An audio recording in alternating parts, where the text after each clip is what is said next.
Comment répondre à l'impolitesse, à la dépréciation, à la provocation ou même à la collision? Tout d'abord, quels objectifs se fixe la personne qui s'adresse à nous ainsi et qui nous provoque? Elle cherche à obtenir des informations sur nous, à tester nos limites et à voir comment nous allons réagir. Ainsi, elle obtient des informations sur la manière dont nous pouvons être manipulés, ce qui lui donne un certain pouvoir sur nous. Deuxièmement, par ces actions, nous sommes transférés vers un état émotionnel plus vulnérable et vers une position ou un rôle plus faible. Le troisième objectif est de nous nuire réellement, afin de nous rendre plus utilisables. Par exemple, nous infecter de tristesse, de honte, de culpabilité, détruire notre amour-propre ou notre confiance en soi et nous injecter de l'anxiété ou des psychovirus. Quoi qu'il en soit, le but est de nous affaiblir. Dans de telles situations ou négociations, il faut se souvenir de plusieurs principes. Premièrement, celui qui provoque domine. Il provoque calmement, trouve les points sensibles et les vulnérabilités de l'autre, tout en restant calme. En conséquence, celui qui réagit, celui qui est mené par ses émotions, se trouve dans une position vulnérable et un rôle plus faible. Deuxièmement, celui qui pose des questions est en position de force, dans un rôle dominant. À l'inverse, celui qui répond est en position de faiblesse. Si je réponds, je semble reconnaître le rôle dominant de celui qui m'interroge.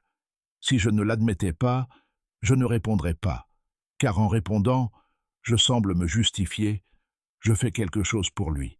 Et nous traitons bien ceux pour qui nous faisons quelque chose. C'est une astuce psychologique.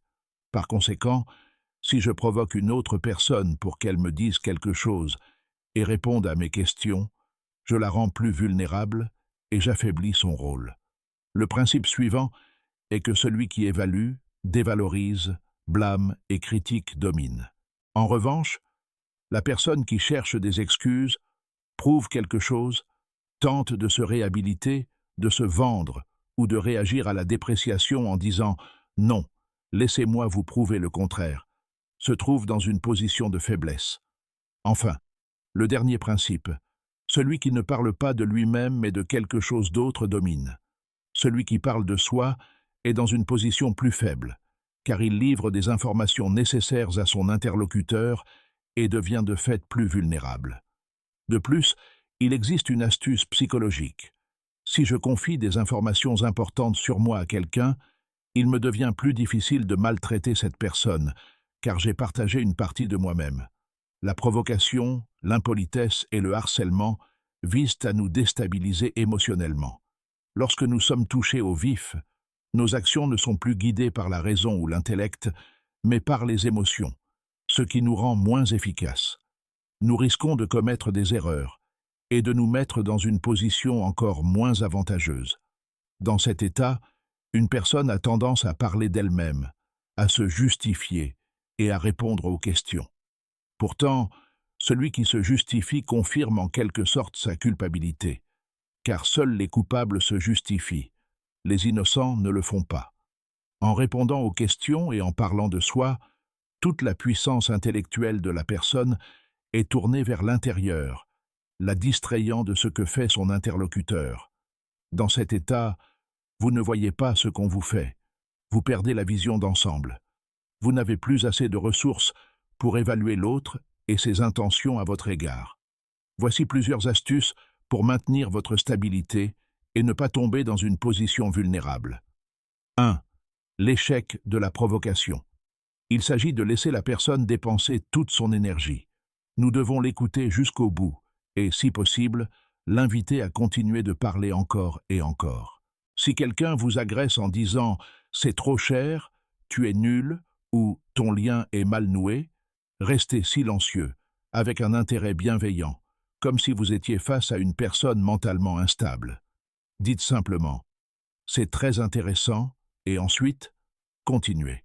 Sans réaction de votre part, la provocation échoue car l'autre ne reçoit pas la peur ou la justification qu'il attendait. Cela désamorce l'interlocuteur et peut empêcher le conflit de commencer.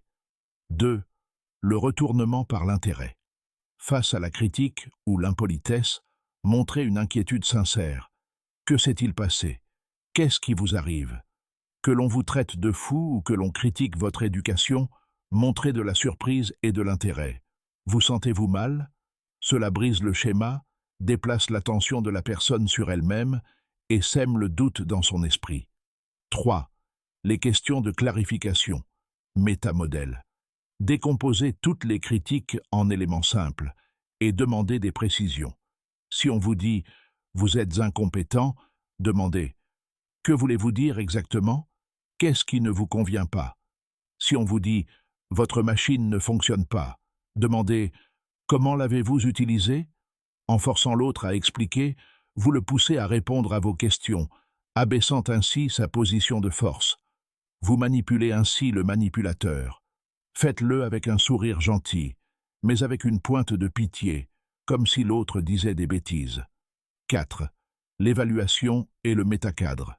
Une autre technique consiste à interpréter l'expression grossière pour la rendre inoffensive. Vous pouvez simplement dire avec gratitude « C'est une opinion intéressante. Merci pour vos commentaires. » Le métacadre consiste à pointer directement ce que la personne est en train de faire. Par exemple, « C'est ainsi que vous voulez me déstabiliser, n'est-ce pas ?» Ou « Vous essayez de dévaluer mon travail de cette façon. » Si vous devinez correctement l'intention, testez vos limites, provoquez une réaction émotionnelle, cela désarçonne l'interlocuteur car vous avez révélé ses cartes. 5. L'intention.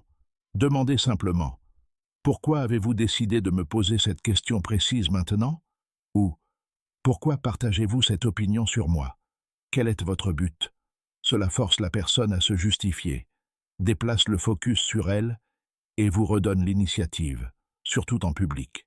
Il existe des approches plus rudes qui ne peuvent pas être utilisées partout. Le mépris total. Prétendez que la provocation n'a jamais existé. Écoutez avec un visage de pierre ou une légère surprise, comme si vous écoutiez un extraterrestre parler une langue inconnue. Puis continuez ce que vous faisiez sans réagir, ce qui dévalue totalement les propos de l'autre. Une variante consiste à dire simplement « oui » et à poursuivre votre discours. L'interprétation négative. Proposez quelque chose d'inconfortable pour l'autre. Par exemple, si quelqu'un vous accoste de manière agressive dans la rue pour une cigarette, répondez « Voulez-vous sortir avec moi ?» C'est ainsi que vous abordez les hommes d'habitude. Cela brise le schéma agressif et vous donne quelques secondes pour réagir ou partir. Le transfert d'attention. Répondez à l'impolitesse par une question sur un détail anodin. « Waouh, où avez-vous acheté ces baskets ?» Ou « Vous avez un accent intéressant, de quelle région venez-vous ?»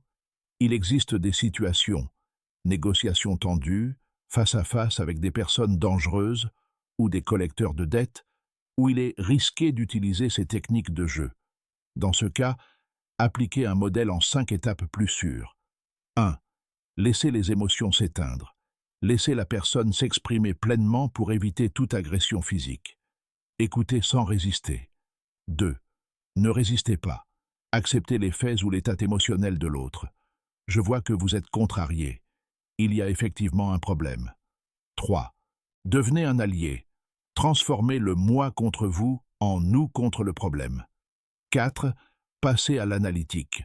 Déplacez la discussion vers la résolution de problèmes. Réfléchissons ensemble à ce que nous pouvons faire. Cela force le cerveau de l'autre à quitter la zone émotionnelle pour la zone analytique. 5. Prenez un temps d'arrêt.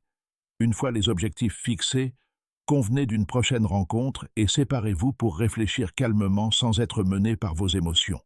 Les techniques mentionnées ci-dessus sont utiles lorsque vous n'avez pas d'intérêt particulier à maintenir ou renforcer la relation avec l'interlocuteur. Pour des relations importantes, privilégiez des approches plus humanistes, comme le message « je », pour définir vos limites psychologiques. Nous n'avons pas abordé ici les techniques destructrices de la PNL de combat, qui peuvent briser le psychisme. Enfin, si vous réagissez systématiquement de manière émotionnelle à l'impolitesse ou à la dépréciation, il est peut-être temps d'examiner vos propres névroses ou traumatismes non résolus, car ce sont ces failles que les autres utilisent contre vous. À bientôt.